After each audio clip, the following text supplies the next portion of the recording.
फूल और दोधारी झंडा बन बैठी। फिर रक्त बीज बन गए मुगल, बरछी चामुंडा बन बैठी।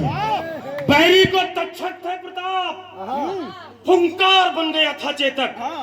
थी सूखी घास मुगल सेना, अंगार बन गया था। मुगलों की अभिमानी घुड़की सबलगढ़ के तेजस्वी लोगों के सामने पढ़ रहा हूं। दूसरी पंक्ति पर अगर हंगामा नहीं हुआ तो लगेगा गलत जगह पड़ गया। अरे मुगलों की अभिमानी घुड़की पल में पुकार हो जाती थी। जब तक वो अल्लाह कहते थे तलवार पार हो जाती थी।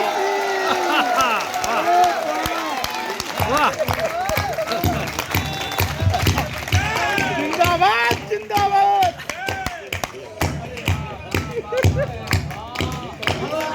माता की। मुगलों की अभिमानी घुड़की पल में पुकार हो जाती थी। मैंने पहले कह दिया भारत पाकिस्तान हिंदू मुसलमान एक शब्द नहीं मिलेगा।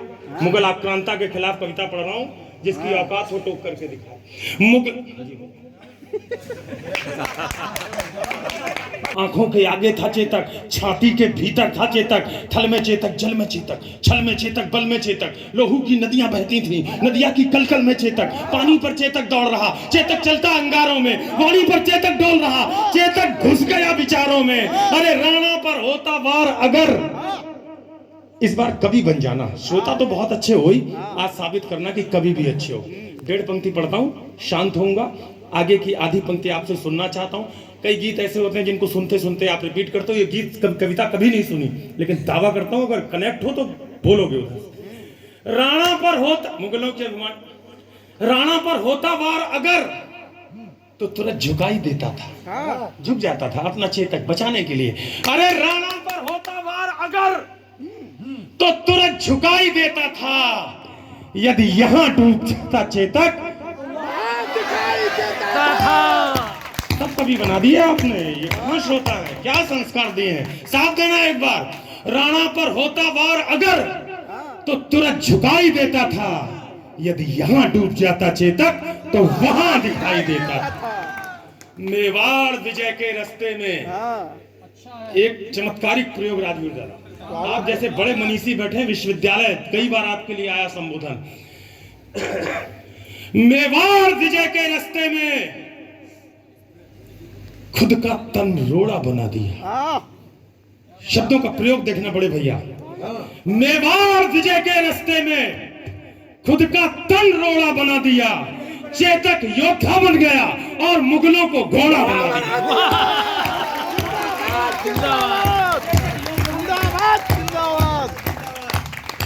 चेतक योद्धा बन गया।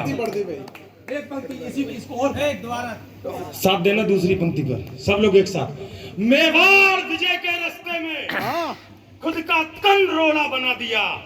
चेतक योद्धा बन गया और मुगलों को घोड़ा बना दिया। जिंदाबाद।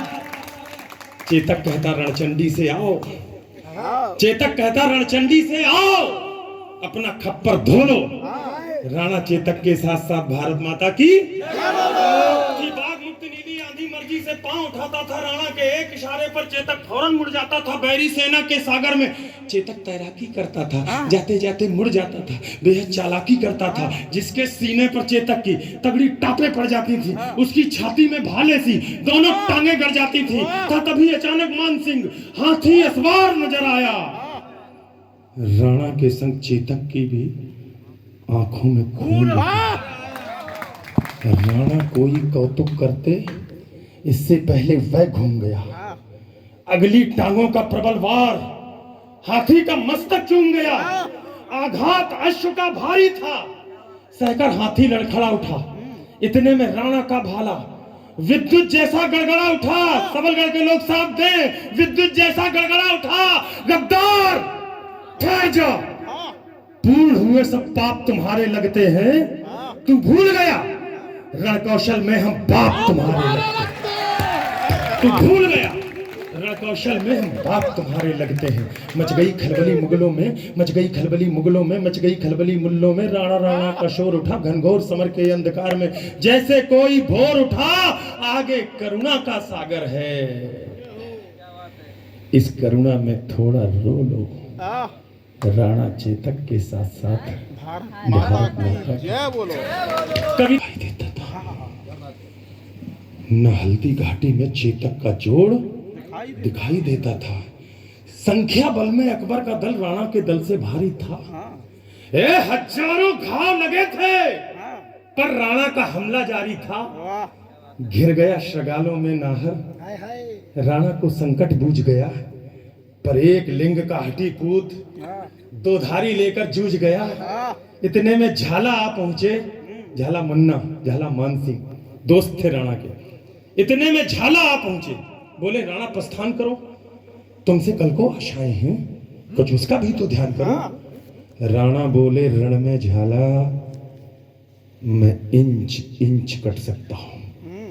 अगर हिंदुस्तान का पौरुष ऐसी धाड़ युद्ध के क्षेत्र में लगा सकता हो तो राणा की उस धाड़ को अपनी तालियों में तब्दील कर देना। राणा बोले रण में झाला मैं इंच इंच कट सकता हूं, पर पैज भवानी तुलजा की मैं कभी नहीं हट सकता।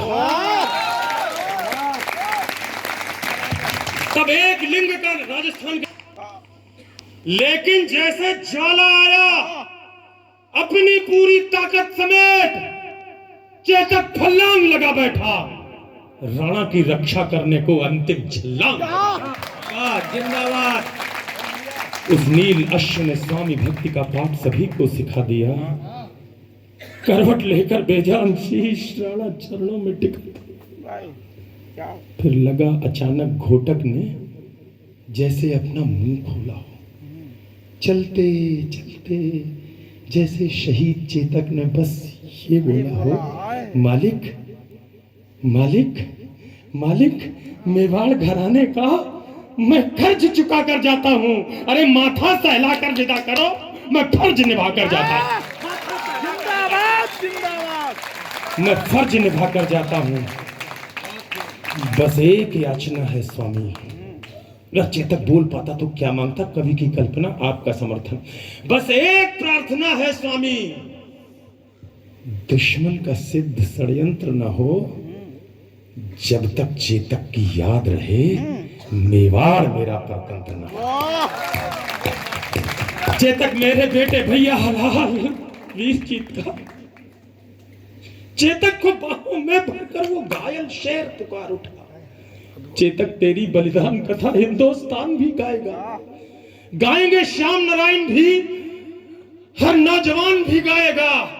चेतक तेरी सौगंध मुझे दुश्मन का नाम नहीं होगा, जब तक ये राणा जिंदा है मेवाड़ गुलाम नहीं।